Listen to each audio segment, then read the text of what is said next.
Problema ko naman ngayong naglalakad na siya. Guys, di na siya natigil sa paglalakad.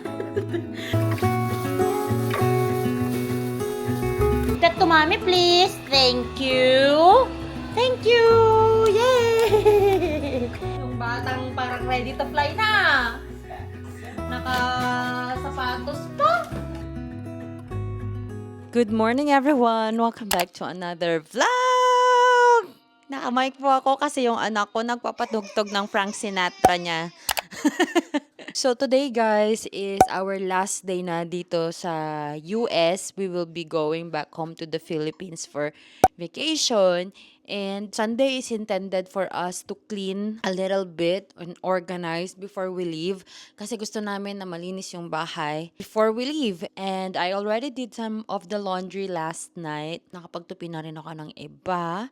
So what I did early this morning is naglinis na ako ng aming humidifier. Diniscale ko lang siya. And I'm still gonna use this para hindi dry yung hangin namin ngayong araw. Lalo na kasi si Mishi parang barado yung ilong niya na nagising. Paano naman kasi ay hindi na gumagana yung humidifier kasi kailangan na pala siyang ma-descale. And then this one, this is another humidifier. Ito usually yung ginagamit namin dito sa salas. Yung Vicks is dyan sa kwarto.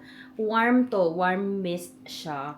And then yung Crane na brand naman na humidifier is dito namin sa salas ginagamit. So I'm still gonna clean this. Pero before that, kailangan ko nang magluto kasi pauwi na si Daddy. I think it's already almost 8 a.m. So malapit na yun na umuwi.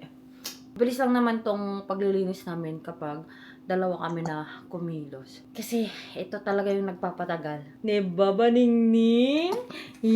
Sinisidok. Ay, uuwi ng Pilipinas. Ay. Buti na lang nakakalakad na siya kasi sabi ko nun, parang lahat sila nagsasabi na baka nakakalakad na yan pag pupunta ng Pilipinas. Kaso December na, hindi pa rin siya, takot pa rin siya maglakad. So, nung nandito si mama ko, pinapalakad niya. Ayun. Problema ko naman ngayong naglalakad na siya. Guys, di na siya natigil sa paglalakad. Kagabi, nung oras na kami natulog, nakatulog kasi siya ng alas 7, tapos nagising siya ng 8 or 9. So, parang nagnap na naman siya ng gabi. Lakad siya ng lakad hanggang alas 12. Diyos me. 'Cause I feel so stupid for falling for you.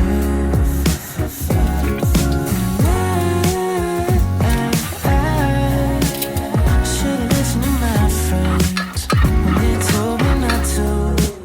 They said you're nothing but a one night stand, chips and candy.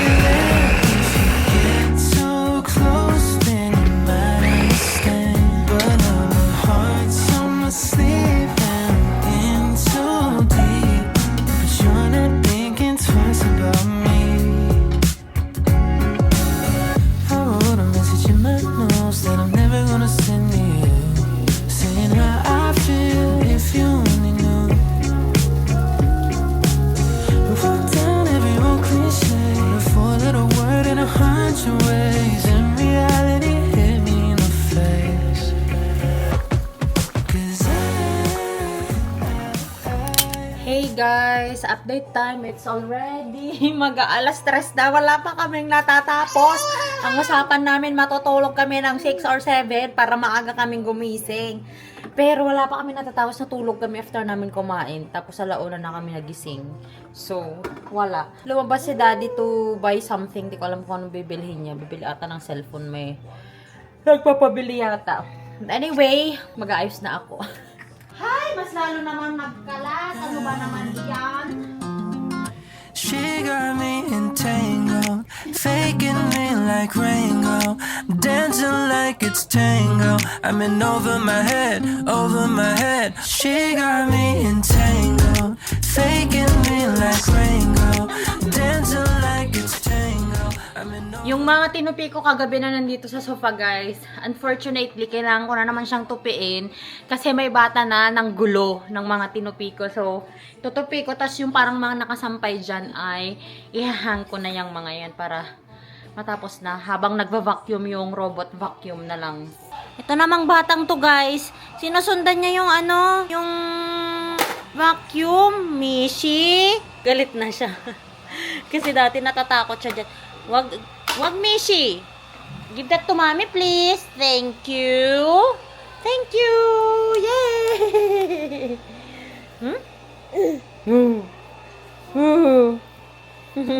Guys, napakatagal ni Daddy. Wala akong nagagawang maayos. Si Mishi nagbamakpol. Gusto pabuhat ng pabuhat, pabuhat ng pabuhat. Nakakagigil. Nakakagigil. May binili pala ako na ganito. Nakinabahan kami dahil wala siya. Kasi dapat to kasama nung pick up ng Walmart order namin nung isang araw. Last week ba actually.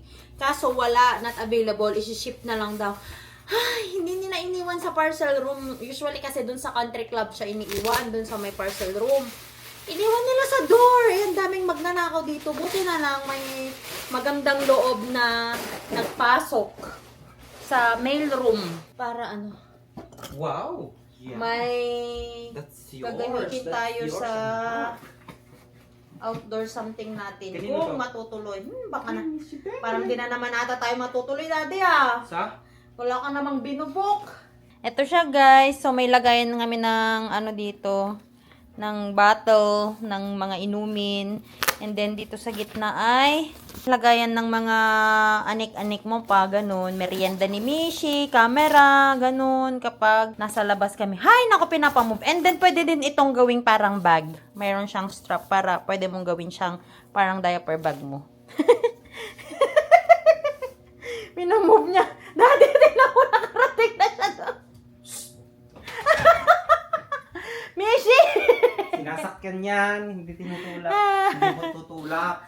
So, ito yung mga books ni Mishi, guys. Yung mga indestructible niya. Kinuha ko siya sa Amazon yata or Walmart. I will just put the link down below.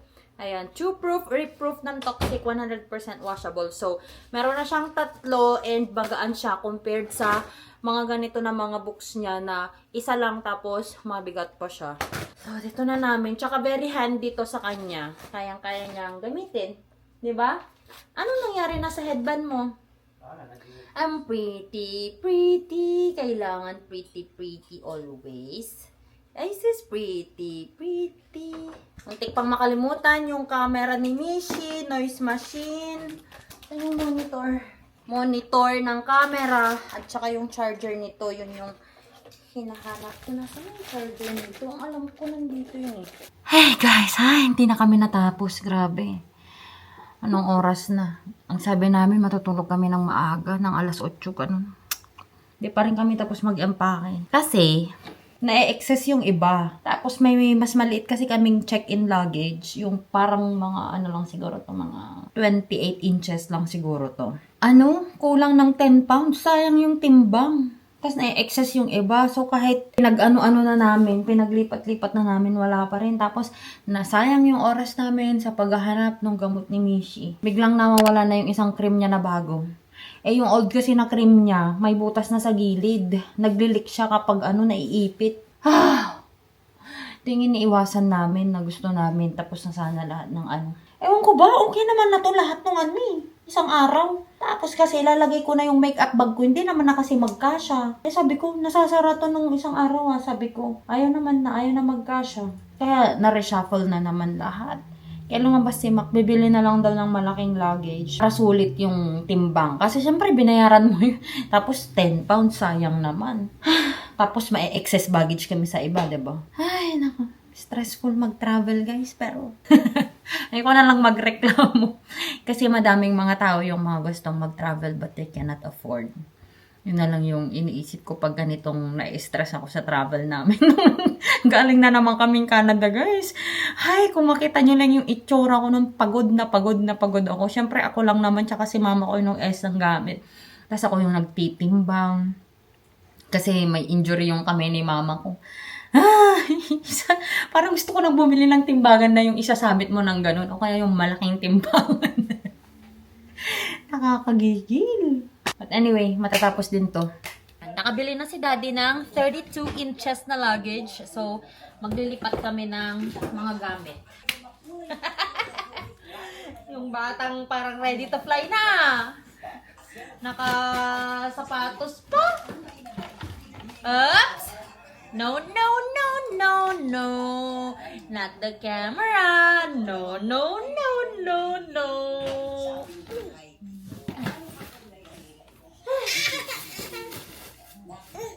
No, no, no, no.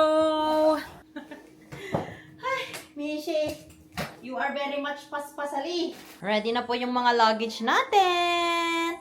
So, yung dalawang carry-on. Yung pangatlong carry-on namin, nalagay na ni Daddy sa truck. Tapos, 4 na luggage. Yung pang-5 na check-in luggage namin, nalagay na rin ni Daddy sa truck. This will be the car seat na i-check-in namin.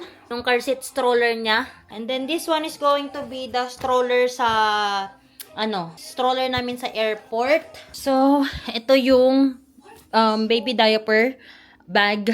Ayan. And then, ito naman yung, nandyan yung mga dede, mga ano pa ba? Yung mga ready to feed na milk ni Mishi, powder, mga gamot, mga ganyan na over the limit ng carry-on. Kasi papacheck namin sa TSA. Kasi kung gamit ng bata ay okay lang naman siya. Tsaka mga gamot, ganun.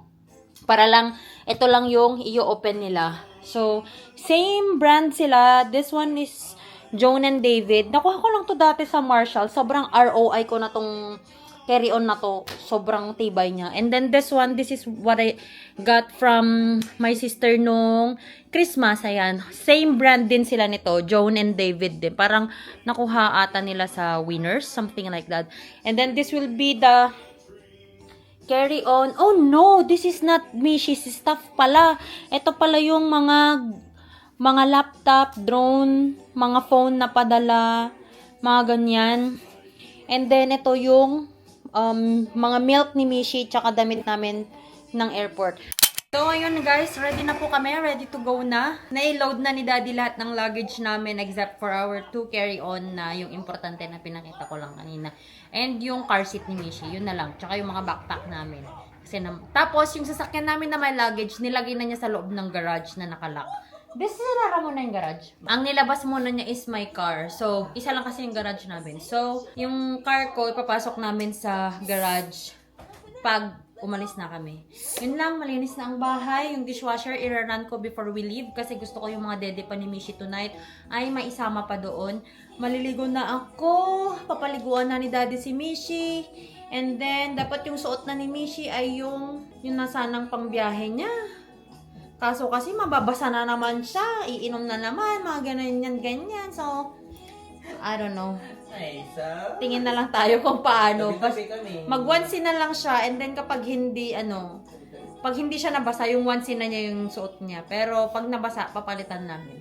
So yeah, thank you so much everyone for watching this video. Excited kami to go home. Sana walang magka-aberya. Sana okay din yung madatan namin sa Pilipinas. Sana good weather kasi may mga weather forecast na hindi pwede ang Washington and Vancouver. Pero okay naman kami doon. Hindi naman kami maapektuhan noon. Sana maging okay din ang aircraft namin. All our aircraft. Thanks so much everyone. I hope you enjoyed watching this video. And if you haven't followed me yet on my Instagram and on my Facebook, the name is Joy of Mia. And if you haven't subscribed to this channel yet, please do subscribe and hit the notification bell button para lagi kayong ma-update every time that I upload a video here on this channel. And I'll see you guys on our next one. Bye!